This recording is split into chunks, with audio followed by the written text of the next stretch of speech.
You know how they say fame is a powerful drug in its own right?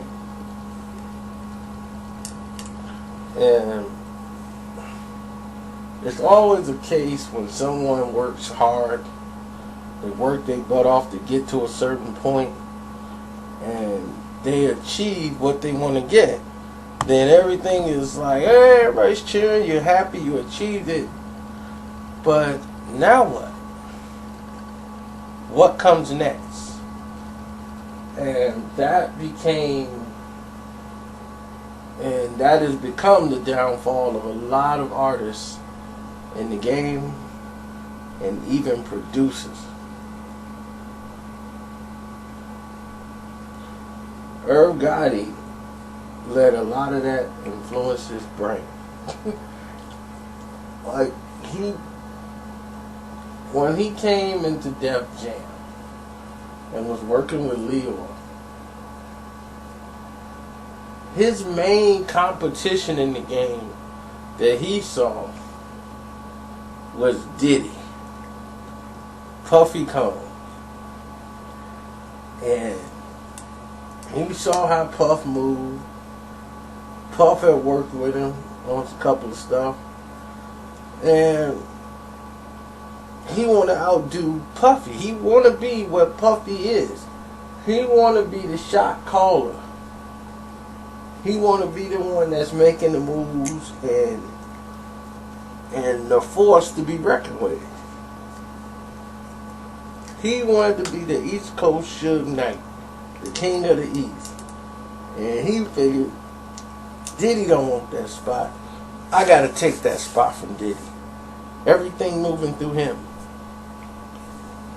And I need that. And I don't disrespect this grind. But, like in the 90s, 97, when Puff was the biggest thing out, and Irv was just trying to get that foot right in the door so he can jam it open enough to get in and make some bread and make these people listen. And when he was telling them things and they wouldn't listen, and DMX was his way through the door, and X came in there and did what he said he was gonna do, and I told you! I told you I got the best in the world! Now shut the F up and get behind me! So now you can't tell him anything. He's made it. Once X showed him he was X, and he had Ja Rule next, and he got his Murder Inc. coming, and Puffy album with Jay-Z didn't do what it was supposed to do, and Jay-Z is now coming on over to Irv, and Irv got like, yes, I got it all. Now you got to love me. And they wanted DMX on this joint because X was on the Locks out, the Money, Power, Respect, and that's when they had these little friction with what they was finna do with X and this and that for the track and all that, and Irv was overseeing all of it. That's Rough Riders. That's us. We finna make that. So Diddy worried about the project. Diddy like, I don't give a damn. Just long as it's dope, as long as I can put it out there, as long as we get it popping and I get my money, he ain't worried about it. So, every time something comes around, Diddy always trumps him, and it just drives him crazy. Because here it is, he got the dopest thing in the world, and then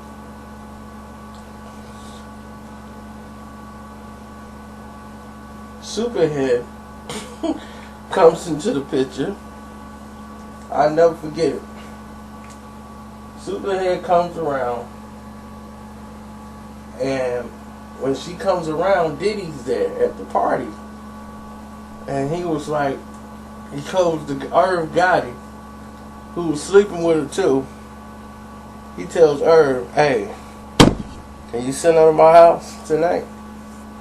And Irv looked at him like almost in shock. He was like, oh, that your main girl? He was like, no, man, I'll send her. Then he sent Superhead. Now he gotta send Superhead over there. Cause now he just played himself, cause then he asked him, like, oh, I'm sorry, is this your main one?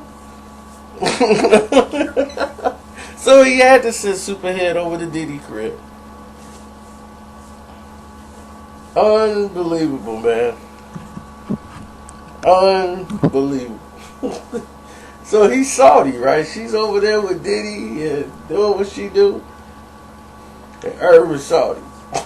Because the way he just came at him and asked for her. It just made him feel small again. All the movement he did. Oh, man. So he was salty. Then Diddy gets hit with the case. And when he get hit with the case, he got J-Lo, the shooting, and now they splitting up.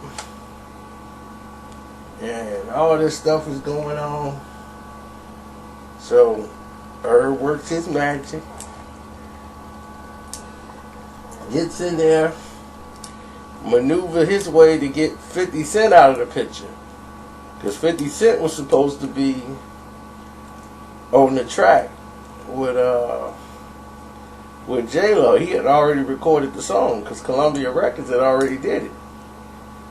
With Tone and Pope now. It was done. Done deal. So, next thing you know, they're like, I don't think J-Lo, he's talking to Vinny Medina. Vinny, man, I don't think you want her on that record with that guy. You know, this guy is dangerous. And it just really killed him. They trying to just ban him off the record, 50. So, by him doing that, and Vinny was like, thanks for looking out. You know, we didn't know nothing really about the guy, except for they Tone and Pope tried to put her down on it. And he was like, I think I can help you guys get Nas on the song. That's a much bigger artist. Let me talk to him. I know Nas, them people. I call them up, and Nas is like, okay. And he got him in touch with Nas people, and now they like, you want to do the song with Jennifer Lopez? He's like, cool. He hadn't even heard the Jennifer Lopez version with 50 Cent. He didn't know what was going on. So that kind of caused the friction with Nas and 50. But going back to this situation, Irv is doing this so that he can get to J-Lo. This is his whole thing, to get to J-Lo and Ja Rule. And this is how I'm Real came about. And when I'm Real came about, and all this, and Ja Rule has got with J-Lo, and they I'm Real, and it's a hit, and Irv is like, yeah, now I got him. I got him now. I know Puff and Steven. All the success that's coming in, and money and all this, he worrying about a look on Puffy's face. It's just so petty how people's minds work. It's crazy. I swear to God, this dude sitting over there worrying about the look on Puffy's face. He was like, man, I know he's sick when he's seeing it in rotation. It is coming, it's everywhere. The video, the song, he can't escape it. So it was time to do another song. And it was Ain't That Funny. So ain't that funny, or ain't it funny, or whatever.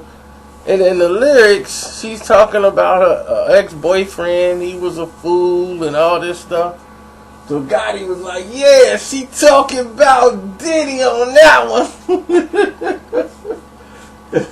You know, he get all excited in these interviews.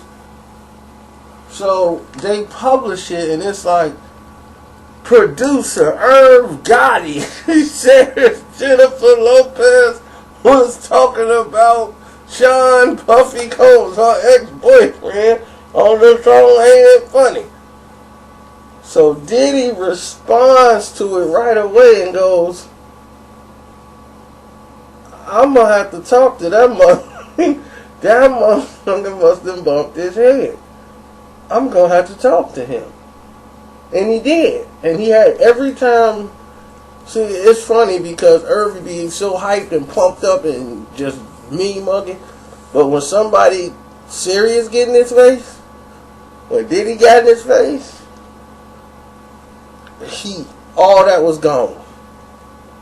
He was like, oh, what happened? I'm sorry. Did I say that? I really didn't. I don't recall. Because Diddy told my man, he was like, where Irv at? Yeah, let's go over there.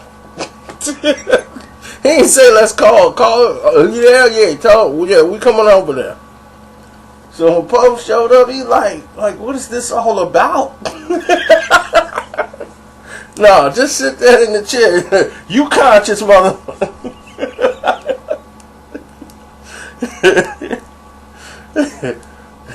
So, you doing interviews? Talking about some... You done did a song, because when he did the song, he was like, yeah. When he made the song, he's like, yeah, come on over and listen to the record I did with your chick. You know, he was all happy when he did the song with J-Lo, and Diddy came over and listened to the song. So, it's like, what is you talking about? So that's when he made the remark, he was like, this, what is he doing in these magazines? But in the interview, he called Jennifer Lopez an old bitch, and that did not fly well with everybody else. J-Lo was pissed. And she never worked with them again. That was it. So he had to say, I was high when I did that interview. I'm so sorry, everybody. Diddy, that motherfucker must have bumped his head or something. Like, she wasn't talking about me, me and her. We cool. We more than cool. See, that's the thing about Diddy. If you say something about Diddy, you better get it right.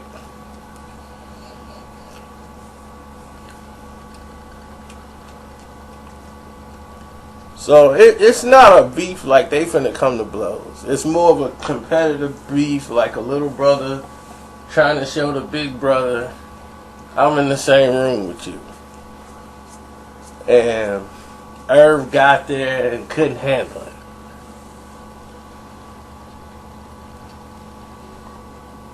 Got that kind of power, and there's plenty of Irv Gotti stories.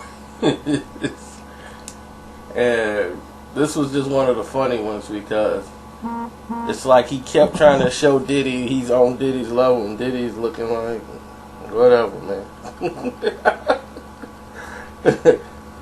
See, the real people know already. They don't got to try to prove nothing. But Diddy ain't never had to try to prove nothing to him. What is this?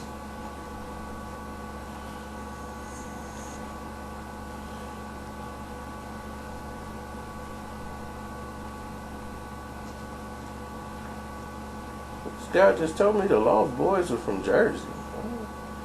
I don't want no Jersey. Oh, anyway, I'm out.